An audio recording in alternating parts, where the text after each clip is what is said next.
Bonjour à tous et bienvenue pour cette vidéo sur la série Un si grand soleil où nous allons revenir sur les maigres événements de la semaine écoulée parce qu'il ne s'est pas passé grand chose,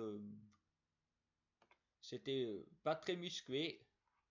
On va dire que la série prépare sans doute ses nouvelles intrigues en tâtonnant. Alors nous sommes rassurés sur l'état de Janet, puisque après l'accident de voiture, elle a été en état de venir au tribunal. On voit que, évidemment, elle a bien morflé. Elle a donc pu témoigner contre Groucho. Le procès était assez amusant, d'ailleurs, puisque on met tout sur le dos du commissaire Minard qui est mort. Voilà, après, c'est traité en dérision par la presse. Ce qui est assez, il n'y a pas à dire incompréhensible, c'est que Groucho s'en est sorti alors que ça n'aurait pas dû.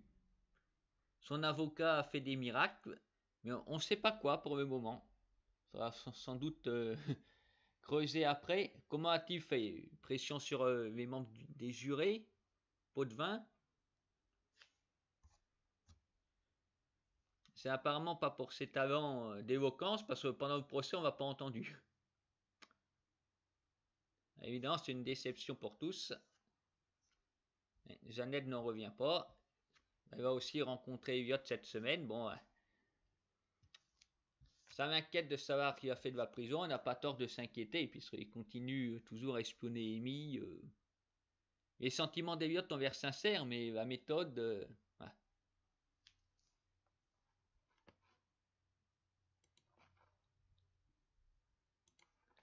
Sinon, autre sujet de la semaine.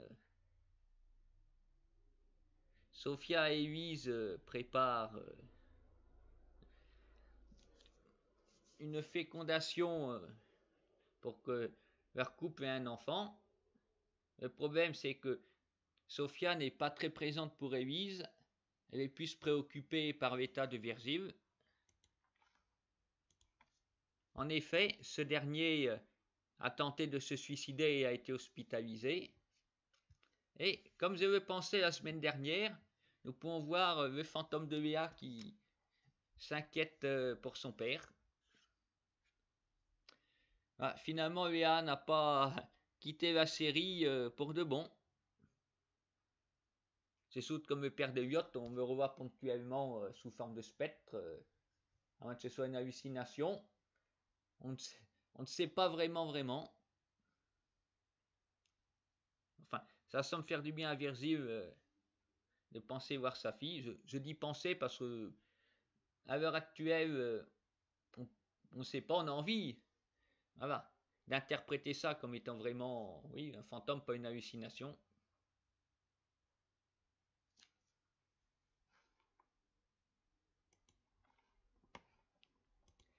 Et sinon, ce qui, je pense, est l'intrigue principale à présent, c'est Quentin qui cambriole sa boîte pour le compte de Tessard.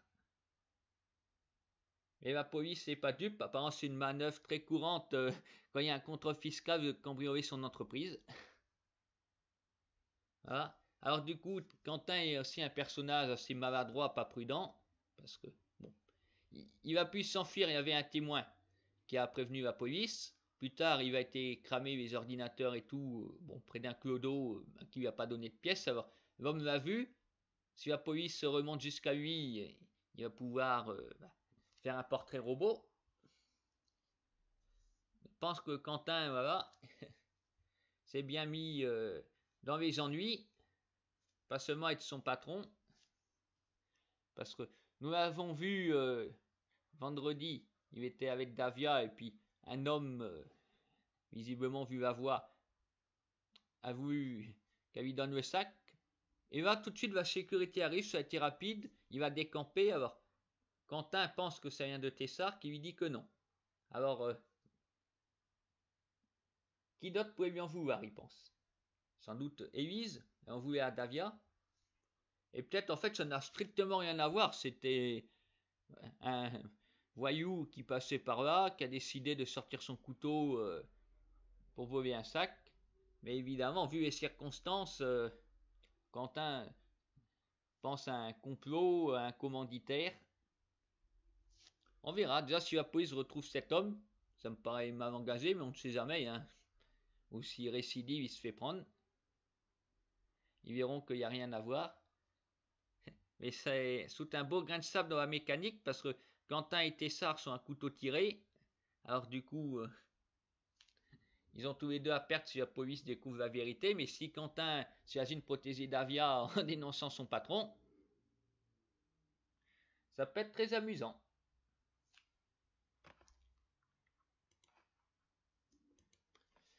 Pour ce qui est de Hugues et Elisabeth, on ne les a pas vus du tout cette semaine. Non, la priorité était donnée à d'autres intrigues. Alors voilà, un Silence Soleil, on ne sait pas trop ce qu'ils font. Ils lancent l'intrigue du procès. Après, là, c'est apparemment terminé. On verra la semaine prochaine. Puisque le parquet va visiblement pas faire appel pour pas se ridiculiser. C'est ça l'argument avancé par le procureur. Alors, ça va peut-être tomber à l'eau jusqu'au moment où Gouchot sortira de prison. Voilà. Donc maintenant, bon, le fameux cambriolage de la boîte est fait. Je pense que c'est ça qui va monopoliser l'attention. Nous verrons la semaine prochaine comment ça va évoluer. Tous les regards vont se braquer sur Quentin certainement. Alors, rendez-vous lundi où ce sera J-40 avant le confinement. Et rappelez-vous que le virus est toujours là. Alors soyez prudents quand vous sortez.